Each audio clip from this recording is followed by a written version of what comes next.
কামত ল'ৰা বা ছোৱালীৰ ভাগ আছে বুলি মই কেতিয়াও নাভাবোঁ। যিমানখিনি পাৰোঁ কাম কৰিব চেষ্টা কৰোঁ, ল'ৰাই হওক ছোৱালীৰে হওক, আৰু যিমানখিনি কাম কৰিব পাৰোঁ আমি আৰু নিজৰ কাৰণে বহুত বেছি ভাল হয়।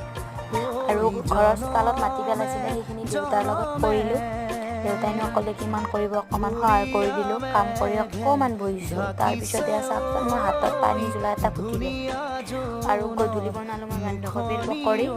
আৰু এনেকৈ চাহ একাপ খাব পালে গধূলি ভালেই লাগে দিয়কচোন। তাতে পকৰি আৰু গাখীৰ দিয়া চাহৰ কম্বিনেশ্যনটো খুব ধুনীয়ায়ে।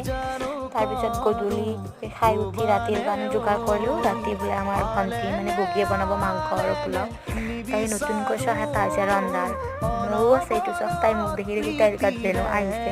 আৰু আজি 5 টাইম পোলাও বনাইছে, বহুত ধুনীয়া হৈছে খাবৰ কাৰণে। থালিখন তাই সজালে বহুত ধুনীয়াকৈ, মই ভিডিঅ' কৰি থৈছোঁ। ইমান আগ্ৰহেৰে তাই বনাইছে। আৰু ৰাতিৰ সাজত আছে আমাৰ সদায় অতিথি এইজনী, সেন্দুৰ লৈছে, বিয়া হ'ল বোলে, সংসাৰ কৰিলেই আৰু কি ক'ম।